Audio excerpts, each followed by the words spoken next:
സിജോയും അപ്സരയും മൊത്തം ഫില്ല് ചെയ്തിട്ടില്ല എന്ന് പറയുമ്പോഴും അവിടെ ശരിക്കും കളിച്ചത് ബിഗ് ബോസ് ആണെന്നാണ് എനിക്ക് എപ്പിസോഡ് കണ്ടപ്പോൾ തോന്നിയത്. ക്വാളിറ്റി ആൻഡ് ക്വാണ്ടിറ്റി രണ്ടും കണക്കിലെടുത്ത് വേണം വിധി നിർണ്ണയിക്കാനായിട്ട്.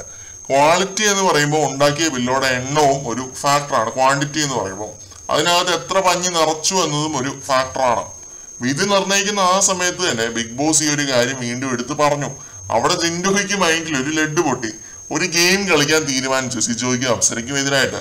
അത് നല്ല ഒന്നാന്തരമായിട്ട് ഏഷ്യുകയും ചെയ്തു. അപ്സര ട്രിഗറായി, സിജോയും കുറേയൊക്കെ ട്രിഗറായി. അവരുടെ ടീം പരാജയപ്പെട്ടു. ജിൻഡോയുടെ ഈ ഗെയിം കണ്ടിട്ട് മോട്ടിവേറ്റഡ് ആയിട്ടാണ് വിധികർത്താവായിട്ടുള്ള അഭിഷേക് രണ്ടും കൽപ്പിച്ച് ഒരു ഗെയിം കളിക്കാൻ തീരുമാനിച്ചത്.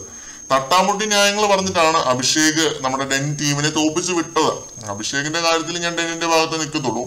സ്വന്തം ടീമിനെ പരാജയപ്പെടുത്തിയത് കൊണ്ട് ഓപ്പോസിറ്റ് ടീം ജയിക്കണ്ട എന്നൊരു നിലപാട് അത് അഭിഷേകിന്റെ ഗെയിമാണ്. ജിൻഡോ സ്വന്തം ടീമിന് പണി വെച്ചപ്പോൾ ജിൻഡോയുടെ ടീമിന്റെ പണി വെച്ചതാണ് അഭിഷേക്. ഒരു ഗെയിമിന് കൗണ്ടർ ഗെയിം. എന്തായാലും മൂന്നാമത്തെ ടിക്കറ്റ് ഫിനാലെ ടാസ്കിൽ ജയിച്ചിരിക്കുന്നത് നെസ്റ്റും പീപ്പിൾസ് ടീമുമാണ്. സായിയും ശ്രീതും ആയതുകൊണ്ട് മാത്രമാണ് ജയിപ്പിച്ച് വിട്ടത്. ശ്രീതു ഒക്കെ ഭയങ്കര സീരിയസ് ആവാൻ നോക്കിയെങ്കിലും നടന്നില്ല. കാരണം ഓപ്പോസിറ്റ് ജാസ്മിനാണ്. ജാസ്മിനെ ന്യായീകരിച്ച് തോപ്പിക്കാനൊന്നും ശ്രീതുവിനെ കൊണ്ട് പറ്റത്തില്ല. ഇത്രയുമാണ് എനിക്ക് ടാസ്കിനെ കുറിച്ച് തോന്നിയ കാര്യങ്ങൾ. ബിഗ് ബോസ് നല്ല രീതിയിൽ ഒരു കളി കളിച്ചിട്ടുണ്ട്. ഈ ക്വാണ്ടിറ്റി ക്വാളിറ്റി കേസ് പറഞ്ഞൊരു കളി കളിച്ചിട്ടുണ്ട്.